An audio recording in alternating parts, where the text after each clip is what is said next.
যেখানে বেলডাঙ্গায় অশান্তির খবর আপনারা জানেন, সেখানে শান্তি বজায় রাখার নির্দেশ এবার কলকাতা হাইকোর্টের। এমনকি এসপি ডিএমকে নির্দেশ হাইকোর্টের, প্রয়োজনে কেন্দ্রীয় বাহিনীকে ব্যবহারেরও নির্দেশ দেওয়া হয় আজ আদালতের তরফে। এমনকি কেন্দ্র ও রাজ্যকে হলফনামা দেওয়ারও নির্দেশ দেওয়া হয়েছে 2 সপ্তাহের মধ্যে, অর্থাৎ 2 সপ্তাহের সময়সীমা বেঁধে দেওয়া হয়েছে আদালতের তরফ থেকে, এবং সেই 2 সপ্তাহের মধ্যেই হলফনামা জমা দেওয়ার নির্দেশ ইতিমধ্যেই দেওয়া হয়।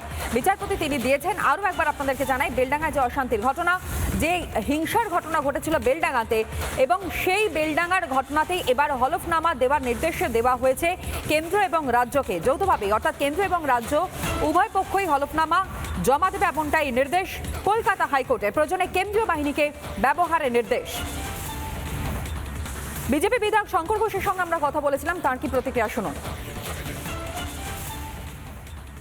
আমি তো ব্যক্তিগতভাবে মনে করি যে বিচার ব্যবস্থাকেও এই ব্যাপারে একটি দৃষ্টান্তমূলক পদক্ষেপ গ্রহণ করতে হবে, বা তাদের কাছ থেকে সেই ধরনের পরামর্শ আসা দরকার। একের পর এক বাড়ি উজাড় হচ্ছে, সামাজিক দাঙ্গার মতন পরিস্থিতি তৈরি হচ্ছে, ঘটনা নিয়ন্ত্রণে আস্তে আস্তে সেই অঞ্চলে জনজীবনের সাময়িক বিপর্যস্ত হলেও একটা দীর্ঘস্থায়ী ক্ষত তৈরি হচ্ছে। এইরকম একটা জায়গায় দাঁড়িয়ে রাজ্যের সরকার যে জনগণের নিরাপত্তা দিতে ব্যর্থ হচ্ছে বারবার, এই নিয়ে বিচার ব্যবস্থার তরফ থেকেও একটা স্থায়ী পরামর্শ বা পদক্ষেপ ব্যাপারে নির্দেশ আসা দরকার। এই মুহূর্তে আইনজীবী তথা বিজেপি নেতা কৌস্তব বাগচি তিনি আমাদের সঙ্গে রয়েছেন। কৌস্তববাবু, বেলডাঙ্গার ঘটনা, যেই ঘটনা আমরা দেখেছি যে রাজ্য পুলিশের ভূমিকা নিয়েও বারংবার প্রশ্ন উঠেছে, এবং যা অশান্তির পরিস্থিতি, হিংসার পরিস্থিতি, তার প্রেক্ষিতে আদালতের রাজ্যে স্পষ্ট নির্দেশ কেন্দ্র এবং রাজ্যকে হলফনামা জমা দিতে হবে এবং 2 সপ্তাহের মধ্যে সময় রয়েছে। কিন্তু এর থেকেও আরো একটা বিষয়, যে এনআইএ তদন্ত যদি হয় তাহলে রাজ্যের সমস্যাটা কোথায়? সমস্যা তো অবশ্যই আছে, তদন্ত হলে তো ঝুলি থেকে বেড়াল বেরিয়ে পড়বে। এখানে তো সমস্যা তো এই কারণে, তুমি দেখো একটা জিনিস, সেটা হচ্ছে কলকাতাতে যখন ওই আমাদের বাংলাদেশ কনসুলেট জেনারেলের সামনে হিন্দু ভাই বোনেরা যখন ওই দীপুদাসের ঘটনাকে কেন্দ্র করে তারা যখন আন্দোলন করছিল, শান্তিপূর্ণভাবে আন্দোলন, তাদের লাঠি চার্জ করে একদম মাথা মুখ চোখ ফাটিয়ে দিয়ে হসপিটালে ভর্তি করে আমরা এই একটা পুলিশের কার্যকলাপ দেখলাম। আবার হচ্ছে তুমি কলকাতায় যেমন ধরো ওই সিদ্দিকুল্লাহ চৌধুরী এবং তার জামাতি বাহিনী, তারা যখন গোটা কলকাতাকে অবরোধ, তখন পুলিশের লাঠি বন্দুক কিছুই পুলিশের থাকে না। ঠিক একইভাবে বেলডাঙ্গাতেও তাই। পুলিশের বহু কর্তা ব্যক্তিদের সাথে কথা বলেছি, তারা ফোন করেছে, হোয়াটসঅ্যাপে করে বলেছে যে আমাদেরকে ল অ্যান্ড অর্ডার ডিউটি করতে পাঠাচ্ছে, বলছে বন্দুক লাঠি কিছুই নিয়ে যাওয়া দরকার নেই। মৃত্যুর মুখে তো পুলিশকেও ছেড়ে দিচ্ছে এরা।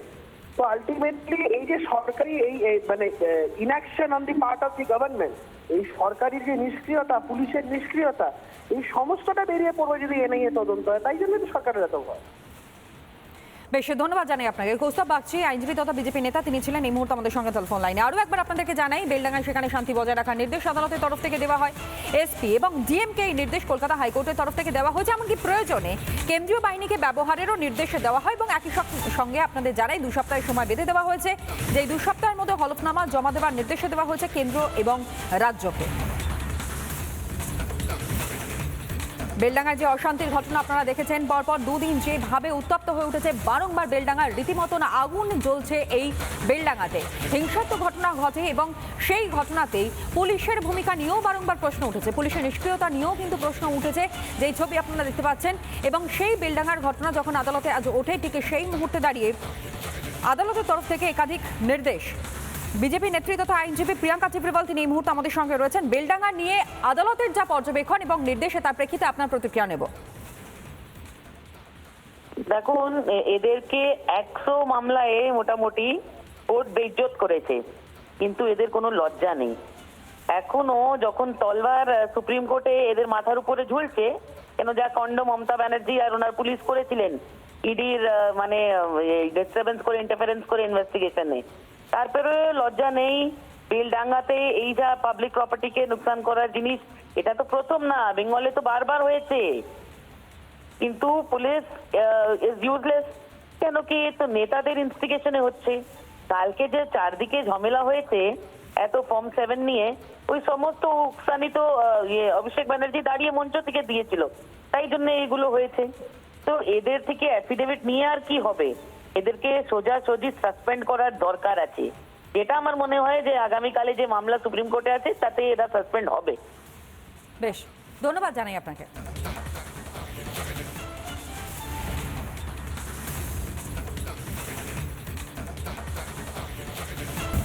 নানা ধরনের কন্টেন্ট দেখার জন্য লাইক করুন, শেয়ার করুন আমাদের ফেসবুক পেজ, সাবস্ক্রাইব করুন আমাদের ইউটিউব চ্যানেল। পাশাপাশি অন্যান্য ব্রেকিং নিউজের জন্য অবশ্যই চোখ রাখুন রিপাবলিক বাংলায়।